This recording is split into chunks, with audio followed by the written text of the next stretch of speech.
Hello everyone, welcome back to the Better Governance Project. I'm your host, Evaristus Odinikaeze, and today we are delving into the fascinating world of subscription finance and private equity. This topic is very crucial for anyone interested in understanding how private equity funds operate and how credit facilities are utilized. We are going to examine how it affected DANGOTE Refinery and how Nigeria's stake went from 20% to just 7.2% in the facility. Let's get started. Subscription finance, also known as fund finance, is a type of financing used in private equity funds. This financing mechanism allows funds to bridge the gap between making an investment and receiving capital from investors. It helps to manage liquidity and ensures that funds can seize investment opportunities quickly without waiting for capital calls to be fulfilled. So how does fund finance work? It primarily revolves around credit facilities provided by banks or other financial institutions. These credit facilities are secured by capital commitments of the fund's limited partners, LPs. Essentially, the private equity fund can borrow money against the promise of future capital contributions from its investors. So, to understand subscription finance, we need to delve into the Limited Partnership Agreement, or the LPA. This is just a legal document that governs the relationship between general partners, GPs, and limited partners, LPs, in a private equity fund.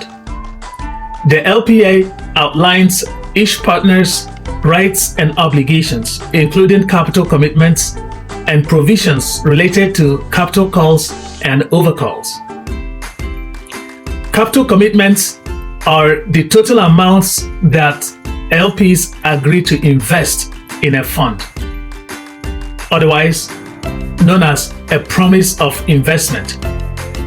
When the fund identifies an investment opportunity, the GPs will issue a capital call, which is pretty much requesting limited partners to contribute a portion of their committed capital.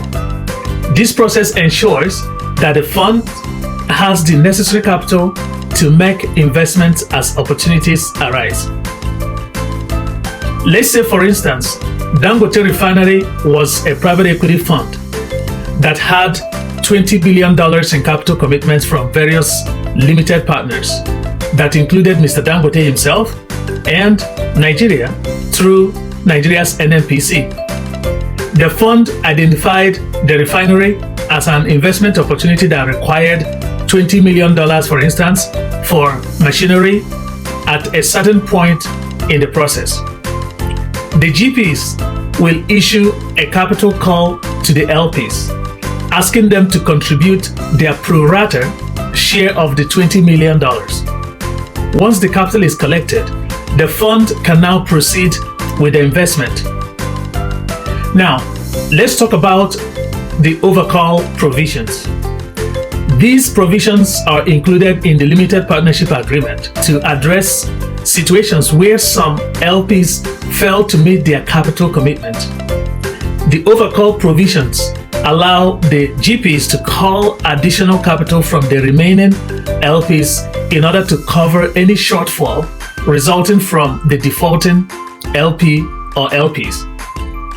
So this ensures that the fund can still meet its investment obligations even if some investors default. How is this important? Well, Nigeria initially committed to invest 20% of the $20 billion facility. However, we recently learned that Nigeria's total commitment or capital called amounted to only 7.2%. This means that the other LPs did an overcall to cover Nigeria's shortfall. For example, if the fund needed 100% of $20 billion, but one LP, in this case, Nigeria, could not fulfill their 20% commitment, The GPs can now invoke the overcall provisions to collect the 20% shortfall from other LPs. So this mechanism helped to maintain the fund's financial stability and ensured that investments can proceed as planned.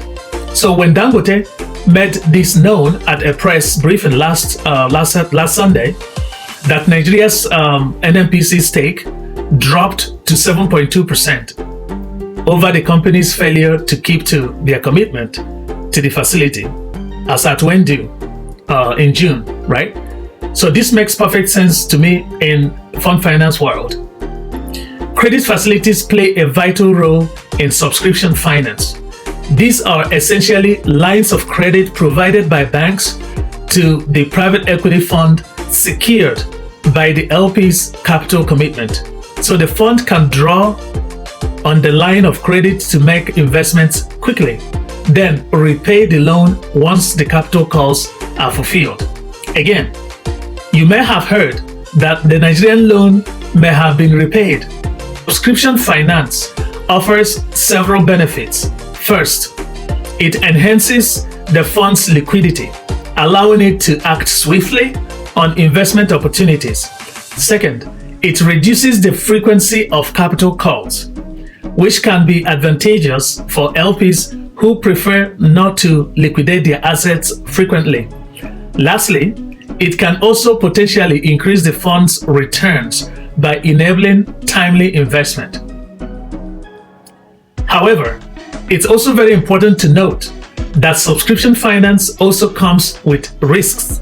The fund must manage its debt carefully to avoid over-leveraging.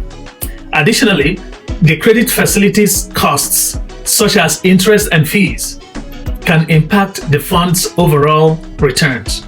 Therefore, GPs need to use these facilities judiciously and ensure they align with the fund's investment strategy over time. Building Dangote's refinery will be the fund's investment strategy and objective that has been achieved right now. In conclusion, subscription finance is a powerful tool in private equity landscape. It enables funds to manage liquidity and seize investment opportunities promptly. By understanding capital calls, overcall provisions, and the role of credit facilities, investors and fund managers can navigate this complex financial mechanism more effectively. Remember, a well-structured limited partnership agreement (LPA) is crucial for ensuring clarity and stability in these arrangements. Hopefully, this will help clear up any confusion around the mystery of Nigeria's stake going down to 7.2% from the initially announced 20% commitment, as well as Dangote's claim that Nigeria's stake, or that Nigeria has been completely, fully repaid. In the world of alternative investments, this is a high-level explanation of what might have happened when it comes to Dangote Refinery and Nigeria's investment in this facility. So this raises a question. Are Nigerian government officials misleading people on the numbers and details of this relationship?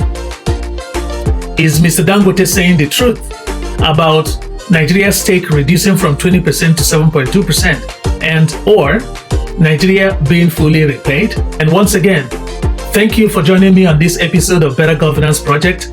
If you found this analysis insightful, please like, share, and subscribe to our channel. Help us reach more people, and let's continue to ponder policies and politics together, advocating for better governance and a brighter future. Stay tuned for our next episode, where we are going to explore further the importance of Dangote Refinery, state capitalism, and their implication for governance and development of society. Remember, just as democracy dies in darkness, governance also dies in incompetence. And to have better governance, competent leadership is imperative at all levels of the society. Until then, keep questioning, keep thinking, and keep striving for better governance.